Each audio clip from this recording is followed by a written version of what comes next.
Bob left this morning for someplace. He's not quite sure where. Angry and upset about the same old things, Bob told his mother that he'd taken all the nagging he was going to from her, from everybody. Bob's problems didn't start this morning. Things have been bad at home for a long time, but this morning was it. He took off, said he was never coming back, no matter what anybody thought or did. Now, miles from home, Bob is on his own. Where can he go? What can he do?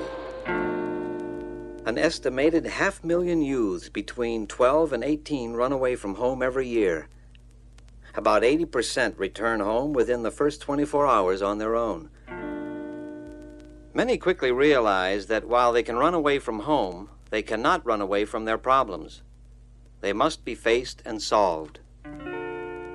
But what about the other 20%? Dreams of freedom and money seem within easy reach, but reality is quite different. Having interrupted his education, a runaway like Bob finds money hard to get. Perhaps he's too young to be hired for many jobs. All he can find are the most menial jobs for the lowest wages. The opportunities for an uneducated young person to make a living are very few. Without money, a boy like Bob finds it difficult to get food, shelter, and clothing. Runaways are often picked up by the police for curfew violation and sent to a juvenile hall as pre-delinquents.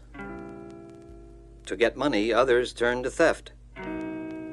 Some runaways begin using drugs, marijuana, LSD, heroin. Others pretend their problems don't exist and withdraw. The largest category of runaways is 15-year-old girls.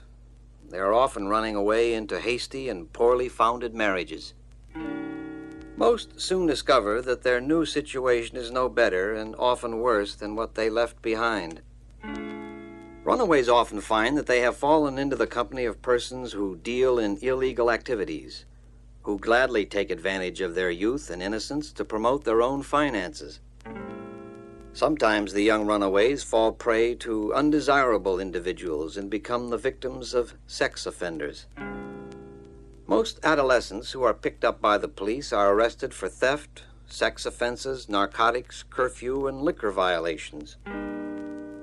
Everyone at one time or another has the desire to run away in search of easier, more pleasant circumstances. A person who knows the consequences of running away controls this desire. Instead, he analyzes why he feels this way. Once he has identified the problem, he can begin to solve it.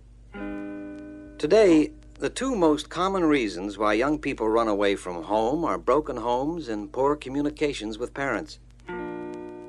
How can communications with parents be improved? Perhaps the first step a young person can take is to try to understand his parents' feelings. In this period of rapid social changes, many adults are experiencing feelings of insecurity. Many realize that their values and standards are being tested by society as well as being questioned by the younger generation. Many parents have mixed feelings about their own situations and standards. It may not be easy, but attempts should be made whenever possible to discuss both sides of a problem with parents.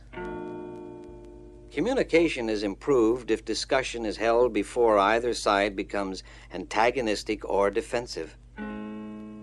Sometimes an adult outside the family can be helpful if discussing problems with parents is impossible. For example, a teacher, school counselor, or a family friend.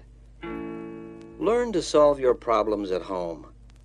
Don't try to run away from them just to exchange them for others.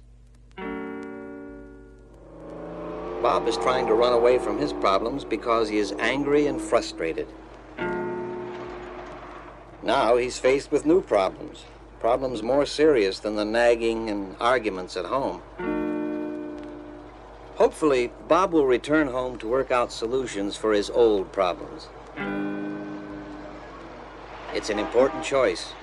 It may be one of the most important he ever makes.